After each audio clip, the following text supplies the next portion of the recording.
Conor McGregor. Always. McGregor. Always. Conor McGregor, always. So Conor, with his GOAT thread, which we can all see right now, you know, the array of finishes across 2 divisions with champion status in 1, Anderson Silva's #1 MMA GOAT. My array of finishes across 3 divisions with champion status in 2. I'm #2, if not tied 1. However, still active, #1 is fully secured by career end and easily. Okay. Okay. Well, English 101 wasn't his best. Hey. And I'm only warming up. I guess he needed another one just to say those. Well, he ran out of characters. I get it. But then he comes in more with one more on George/John decision that will clear why I originally gave George 3 and John 4 before maybe tied 3. I think he's just, it's like, this is just like a stream of consciousness and he's just going. It's like voice to text. That's how the world approaches social media. Man, a lot. I mean, yeah. Well, you and I write, so this is like makes us cringe. A lot of John's opponents, and I just can't deal without apostrophes. I'm sorry. A lot. We have the grammar police on Conor. We put out a award for Conor McGregor. John's opponents. Look, but then he throws it with Anderson's. What's he doing? He leaves one out and he goes for Anderson's. One, like he had a moment. Well, Anderson is the GOAT, so he gets an apostrophe. Anderson's 185 opponents, but the array. He loves this word array, by the way. Yes, he loves it. He's used it a few times already. The array of stoppages were not there. At least he put a comma. Or nowhere near Anderson's apostrophe. That doesn't despite the weight advantage to do so. There you go. He tried. You have an array of insults for Conor McGregor. About when I see him now. Oh, mercy. He needs to get an array of vocabulary words. Oh, mercy. So anyway. Yeah, we're going to talk about that. Going on that. Yes, in the championship round. I have my own GOAT list, and I give Conor credit for sparking up the conversation. So I'm going to do my own GOAT list. And you know what? I also like when guys give guys credit. Yeah, for sure. Respect. He gives credit to people in their own way, but we'll talk about that in a second. All right, the GOAT conversation. Can you put that back up again for your whole rebuttal? Can you keep that up? Through Conor McGregor's array of finishes across 2 divisions with champion status in 1, Anderson Silva's #1 MMA GOAT. So there's several GOATs because he has to be the #1 MMA GOAT. He had to specify that. So essentially, if we just break down what he had his #1 was Anderson Silva. He put himself to the modesty of the man, and he put Georgia St Pierre 5, probably Artem Lobov if you let Conor McGregor tell it, but that is what he had. So let's see. All right, let's go to my. Let's do yours. Top 5. So I'm going to tell you guys right now, I couldn't make up my mind at #5. Okay, so let me prep you. Get ready to put your nasty comments and your nasty messages in there because I'm about to put some people in some places that you're probably going to like put your middle finger up at the screen. But it's okay. We'll all get along at some point. Tied for #5. Yes, what you got? Amanda Nunes. I wanted to put her higher. I wanted to make her higher. I really did. She is the greatest female mixed martial artist ever. I went over this in the last episode. Appreciation for this woman's fighting skill and ability. It's hard to quantify and put into words. She is just a absolute monster. But she's tied at #5 with, all right, you got your hate on? Fix your face. Let's see it. What you got? Face all hated up. Tied at #5, Anderson. Ooh. You know what I think what happens with Silva is, don't get me wrong, I love Anderson Silva. I've never, ever one time rooted against Anderson Silva. I don't care who he's fought. I've never rooted against him. I always wanted him to win. But I am very good at separating my heart from my mind when it comes to predictions. And while and that's the reason why I get so much hate with the Manny Pacquiao thing. I love Manny, but I separate my heart from my analysis. And while I love Anderson Silva, he's one of my top 2-3 favorite fighters of all time.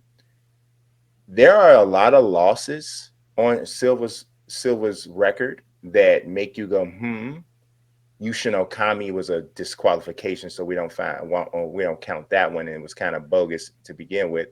But there's Chris Weidman, and that didn't prove that loss, or those two losses. One of them, obviously, he broke his leg when the leg kick got checked.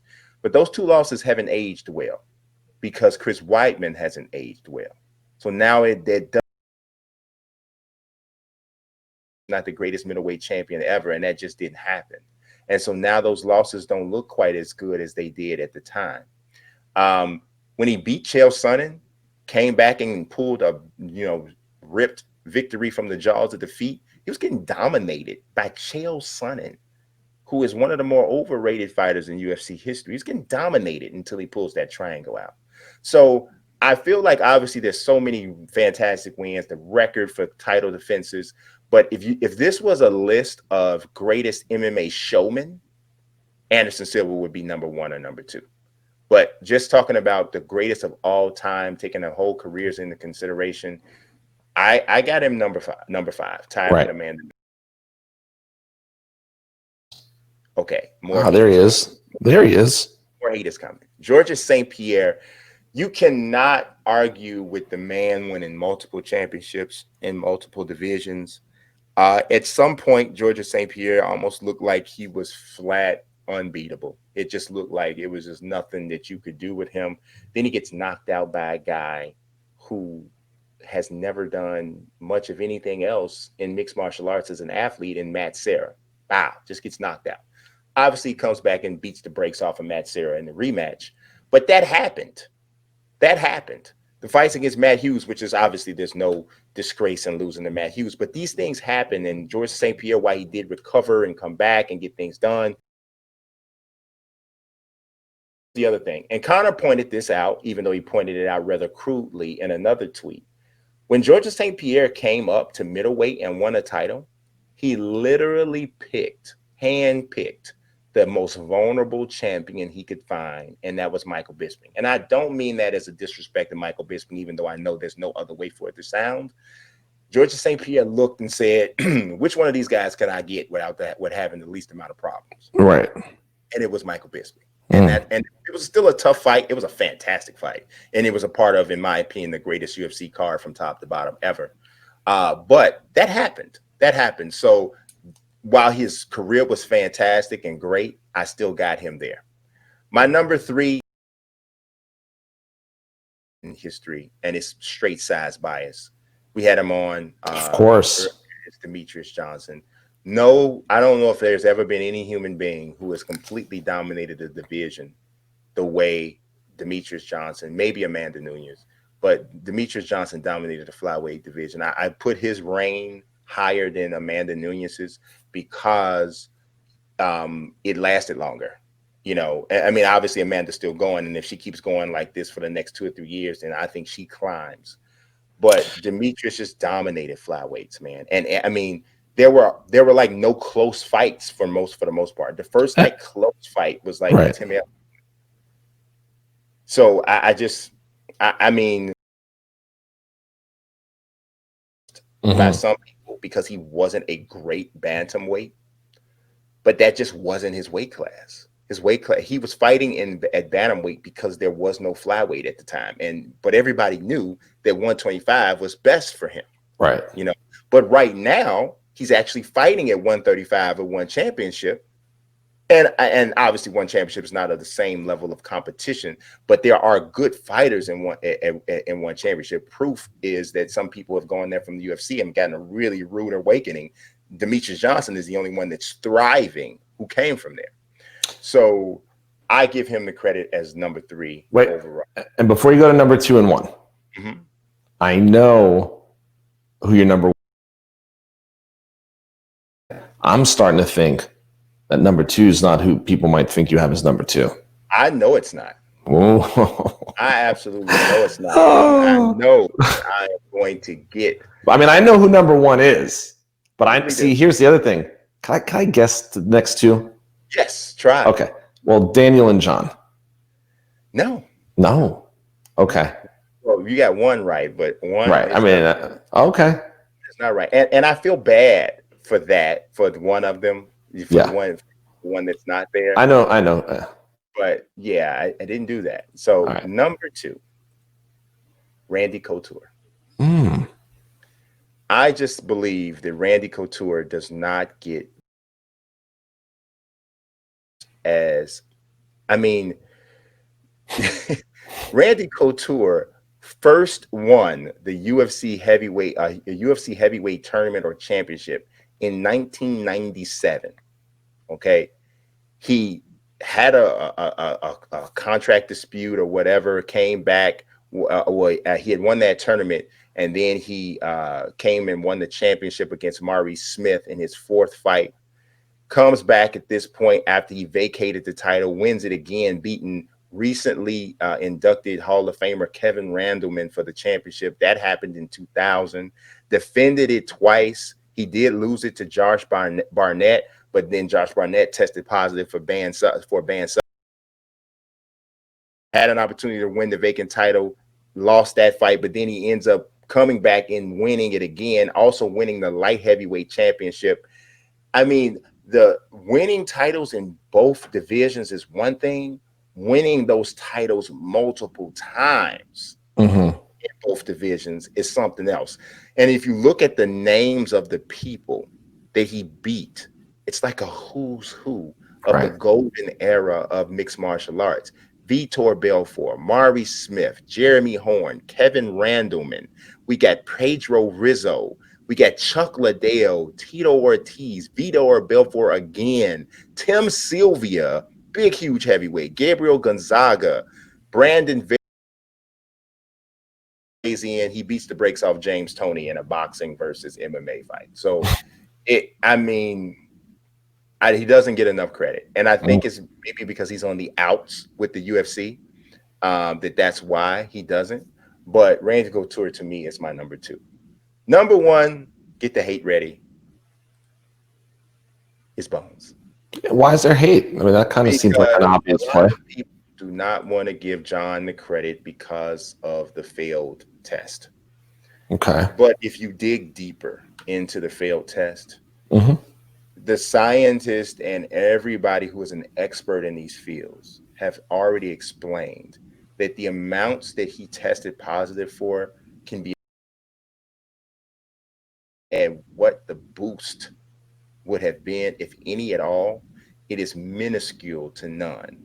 It is just here's the thing most people need to realize about combat sports, about sports, period.